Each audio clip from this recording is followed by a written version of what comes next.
On to our next story now. Thousands of people have once again taken to the streets across Myanmar to raise their voice against the military coup in their country. Demonstrators are finding unique ways to make themselves heard despite the lethal crackdown by authorities. Protesters in Myanmar's biggest city, Yangon, took a musical approach today, wearing masks and dancing with tambourines to the beat of a full drum set on the street.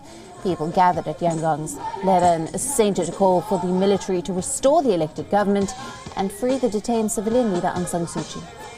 The Myanmar military seized power in a coup on the 1st of February. The junta have warned people not to gather in groups of more than 5 people. Hundreds of protesters showed up to demonstrate despite the warnings. Now, a group of Myanmar Christians added their support to the anti-coup protest in Yangon. About 150 Christians gathered at the Leran Center, now a daily mustering point for the demonstrations against the military regime. Myanmar is almost 90% Buddhist, but the popular reaction to the 1st of February coup has crossed religious lines, uniting faiths in rejecting the takeover.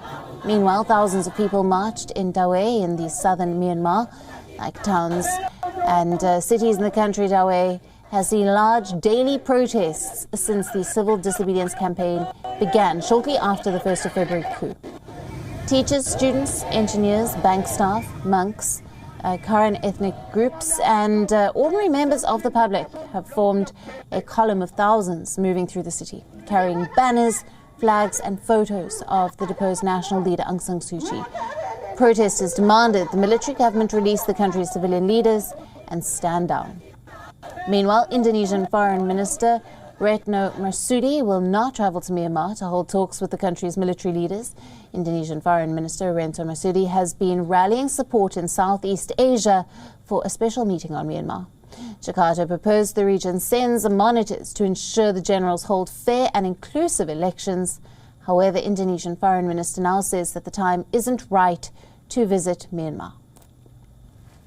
Minister for Foreign Affairs of the Republic of Indonesia left open an option to visit Naypyidaw to work on solution at the regional level and disrespect ASEAN, where the development of situation in Myanmar is taken into consideration. The situation in Myanmar continues to gather international attention. Japanese Foreign Minister Motegi Toshimitsu says that Tokyo is deeply concerned about the human rights situation in Myanmar. Addressing the United Nations Human Rights Council, Motegi revealed that Japan has asked for the release of Myanmar's deposed leader Aung San Suu Kyi.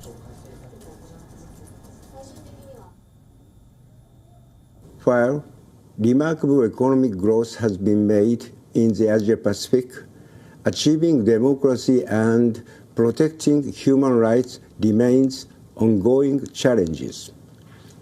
Japan has grave concerns over the situation caused by the military coup in Myanmar. We urge for the release of those who are detained, including State Councillor Aung San Suu Kyi, as well as the swift restoration of the country's democratic political system. WION now available in your country. Download the app now. Get all the news on the move.